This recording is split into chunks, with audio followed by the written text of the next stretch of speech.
Et bienvenue dans notre cours hebdomadaire sur les grands personnages qui ont modelé notre identité durant ces 150 dernières années. Et aujourd'hui, eh bien voilà, vous l'aurez compris, et on parle d'un personnage, j'ai été obligé de m'habiller de circonstances, puisque nous allons parler aujourd'hui du Rav Yehuda Léon Ashkenazi, mais qui évidemment pour nous est connu sous le nom de Manitou.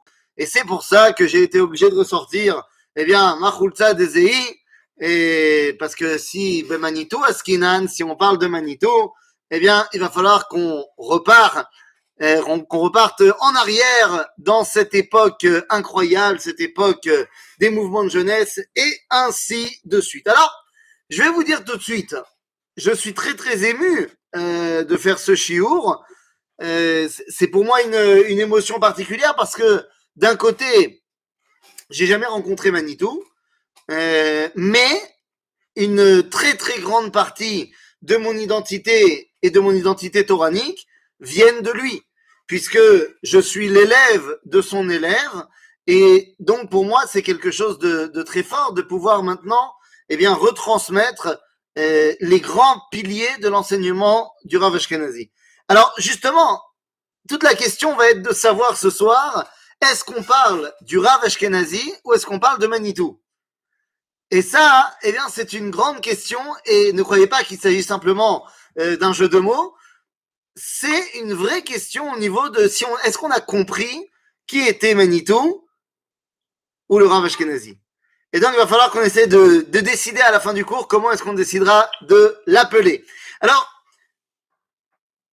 Manitou, je pourrais pas passer des heures sur sa biographie en termes d'événements. Il y en a pas tant que ça, finalement. Alors, on va commencer tout simplement. Oui, vous le savez, il vient d'Algérie, il est né en 1922 à Oran, et jusque-là, rien d'extraordinaire, à part le fait qu'il est le fils du Rav David Ashkenazi, qui était le dernier grand rabbin d'Algérie. Maintenant, ce qui est assez intéressant et vraiment révélateur de la personnalité de Manitou, c'est que tous les grands rabbins d'Algérie ont tous été des Ashkenazim. Aussi bizarre que ça puisse paraître, les rabbins d'Algérie, lorsque l'Algérie était française, évidemment, eh bien, tous les rabbins étaient nommés par le consistoire de France, et donc, eh bien, c'était des rabbins ashkénazes. Le seul et premier et dernier grand rabbin d'Algérie qui était d'origine séfarade, et qui était un vrai séfarade, eh bien, c'était le père de Manitou, le Rav David Ashkenazi. Donc, tout ça pour mettre en place que le Rav Ashkenazi va grandir dans une ambiance séfarade originale, comme on dit en hébreu, originale, c'est-à-dire de base. Et là-dessus va s'ajouter d'autres identités. Mais on ne pourra pas oublier que la base de son éducation est une éducation séfarade. Séfarade, je veux dire, pas babylonienne, c'est-à-dire pas de Bagdad, comme on peut être le Rav Mordechai Eliyahu, le Rav Ovadia Yosef. Non, pas du tout. On parle de cette éducation de tradition nord-africaine, comme on pouvait parler du Rabbi Shalom Messas, comme on a parlé de Rabbi Moshe Khalfon Cohen. Et donc, rien d'étonnant à retrouver le jeune Yehuda Léon Ashkenazi autant sur les bancs de la yeshiva que sur les bancs de l'université. Il n'y avait pas dans le monde séfarade cette dichotomie entre l'étude de la Torah et l'étude du Chol. Parce que justement, pour les rabbins séfarades, il ne s'agissait pas de Chol. Il s'agissait d'autres moyens d'arriver à comprendre les voies d'Akadosh Baruch Hu.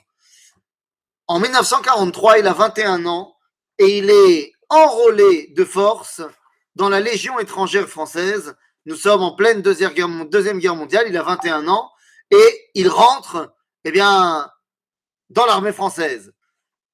Là-bas, il sera blessé pendant la Deuxième Guerre mondiale et démobilisé juste après la guerre. C'est quelque part la chance de Manitou d'avoir été enrôlé dans l'armée française. De ce fait, il n'a pas été déporté.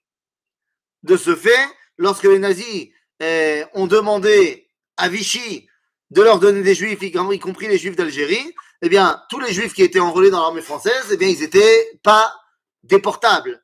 Donc, il termine la guerre, et après la guerre, eh bien, il part en France. Il arrive en France, Et c'est là qu'il va tout de suite, eh bien, s'enrôler, si je puis dire, dans les EI.